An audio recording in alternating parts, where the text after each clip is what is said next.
खबर जनपद जौनपुर के मछली शहर से है। राजस्व मंत्री ने दिलाया नवनिर्वाचित अधिवक्ताओं को शपथ। आपको बता दें, मछली शहर तहसील सभागार में आयोजित अधिवक्ता संघ द्वारा शपथ ग्रहण समारोह में प्रदेश राजस्व मंत्री अनूप प्रधान ने कहा कि दबे कुचले कमजोर की आवाज उठाने व न्याय दिलाने का कार्य अधिवक्ता करते हैं, जो सम्मान के पात्र हैं। इसी क्रम में विधायक रागिनी सोनकर ने भी अधिवक्ता साथियों को संबोधित करते हुए बताया कि अधिवक्ता और डॉक्टर दोनों इंसान और गरीब जरूरतमंद की मदद के लिए हमेशा तत्पर और तैयार रहते हैं। मछली शहर अधिवक्ता समिति के नवनिर्वाचित अधिवक्ताओं के शपथ ग्रहण समारोह में बतौर मुख्य अतिथि राजस्व मंत्री ने विचार व्यक्त करते हुए आगे कहा कि गरीब कमजोर से कमजोर व्यक्ति को आपके माध्यम से लाभ मिलता है, असहाय को धन के अभाव में न्याय दिलाते हैं। मुख्यमंत्री जी की मंशा है कि जीरो टॉलरेंस की नीति पर कार्य हो, कोई भ्रष्टाचार का आरोपी बख्शा नहीं जाएगा। इस मौके पर काफी संख्या में लोग उपस्थित रहे। देखिए खास पेशकश हाफिज नियामत के साथ। देखिए, जैसा कि अभी आप पूर्व में भी सुन रहे थे, मैं भी लगातार अनेकों जनपदों में मेरा जाना होता है, पर कुछ प्रकरण हैं जिनमें पेंडेंसी रहती है। जैसे 116 कुरे का मामला है, उसमें कहने की आपत्ति आती तो उसमें पेंडेंसी होती है। फिर भी अगर 2017 से पूर्व की तुलना करें तो हमारे तहसील स्तर पर जितनी प्रोग्रेस हुई है, मैं समझता हूँ अपने आप में बहुत बड़ी बात है। और हम लोग लगातार माननीय मुख्यमंत्री जी के नेतृत्व में प्रयास कर रहे हैं। मैं भी लगातार हर तहसील में जाना हो रहा है, तो उसमें धीरे धीरे हम लोग कमी ला रहे हैं। जिस तहसील में आप खड़े हैं, या तहसील बनने 5-10 साल हो गया लगभग, लेकिन अभी तक पूर्ण नहीं हो पाया। देखिए, जैसा कि मैं अभी भी जौनपुर से समीक्षा करके आ रहा हूं, तो वहां सबसे पहले मैंने इस विषय को जाना। इसमें कोई SIT की जांच चल रही है, हमारे संज्ञान में आया है। सभी हमारे जो अधिकारी हैं उन्होंने इस विषय को बताया है, तो इसकी जांच जल्दी से जल्दी करा करके इसमें जो अवशेष कार्य रह गया उसको मैं समझता हूँ जल्दी से जल्दी पूर्ण कराया जाएगा। एक राजस्व कर्मियों पर भ्रष्टाचार का आरोप अधिवक्ताओं ने लगाया, ज्ञापन दिया है आपको। देखिए, मैं समझता हूँ कि ठीक है, कहना अलग विषय।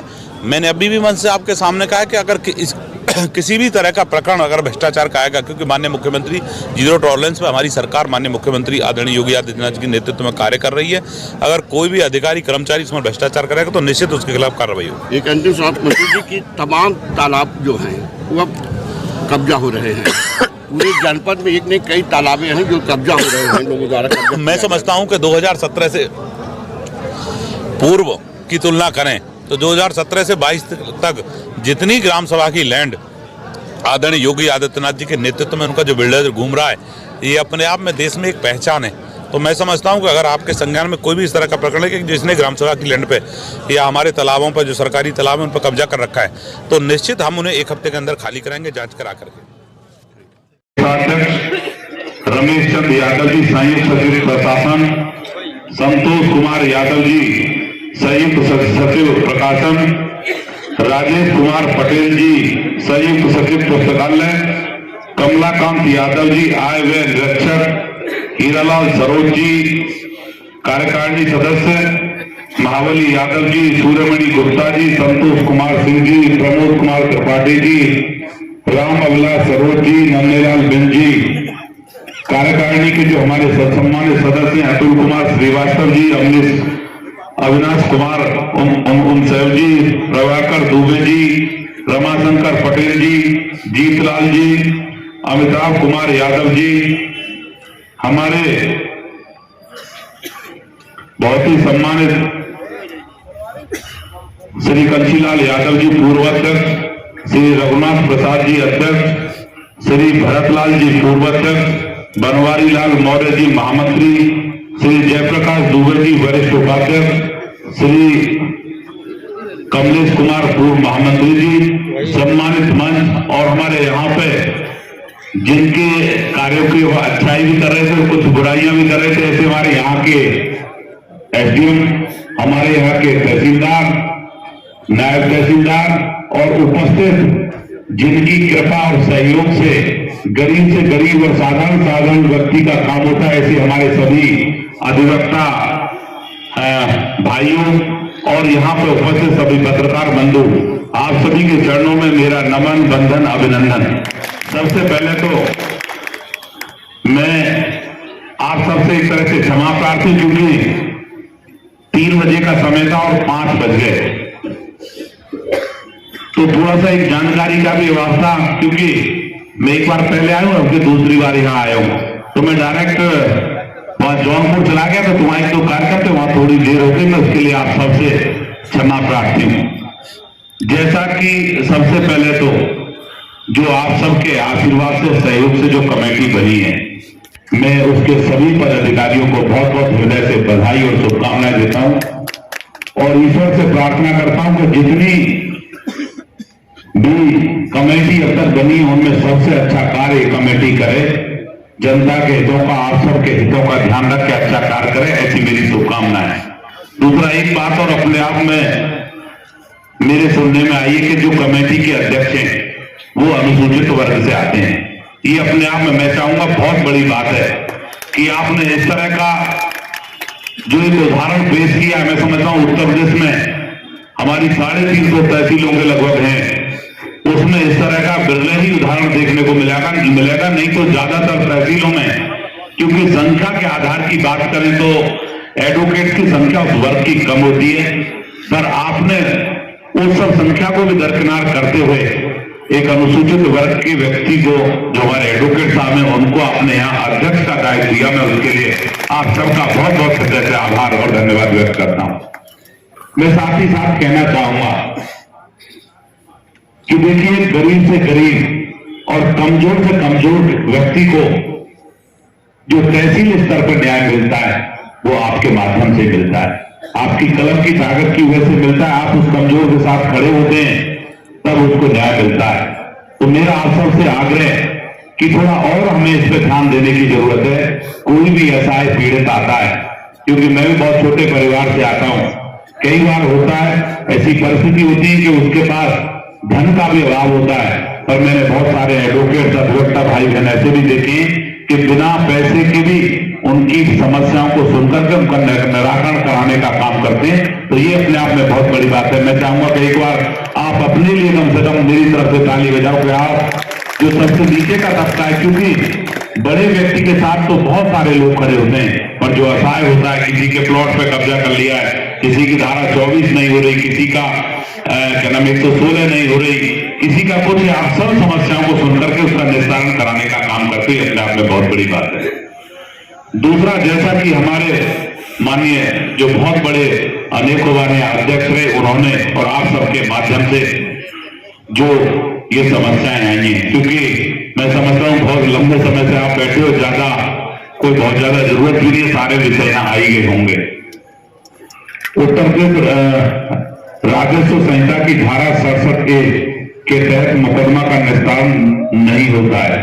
यहाँ हमारे उपजिलाधिकारी बैठे होंगे, जो हमारी समय सीमा है, और समय सीमा भी ना हो इसके अंदर, पर जैसा कि हमारे सभी अधिवक्ताओं का इसमें कहना है, इसका समय पर निस्तारण होना चाहिए, क्योंकि माननीय मुख्यमंत्री जी भी लगातार इसमें चिंतित हैं कि हमारी तहसीलों में, मैं पूर्व की तुलना करूं, आप यहाँ लगातार बहुत लंबे समय से कार्य कर रहे हैं। अगर 17 से पहले की स्थिति देखें तो आज 17 से लेकर के 22 में बहुत बड़ा परिवर्तन देखने को भी मिल रहा है।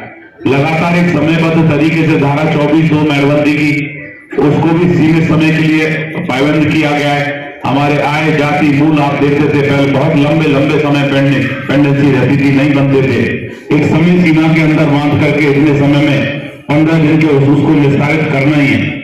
तो बहुत सारी चीजें धीरे धीरे हो रही हैं, काफी सुधार पहले की तुलना में हुआ है, पर जो आपने छोटी छोटी समस्याएं बताई, एक धारा 24 की पत्रावली के राजस्व निरीक्षक मनमानी ढंग से धन उगाही करता है। अगर किसी भी एडवोकेट साहब के पास हमारा एक भी केस इस तरह का कोई है कि पैसा लिया है, तो मैं निश्चित है दावे के साथ कह रहा हूं उस पर तत्काल कार्रवाई होगी, क्योंकि आदरणीय योगी आदित्यनाथ जी की जो सरकार है जीरो टॉलरेंस पर काम कर रही है। किसी भी तरह का भ्रष्टाचार, करप्शन बर्दाश्त नहीं किया जाएगा।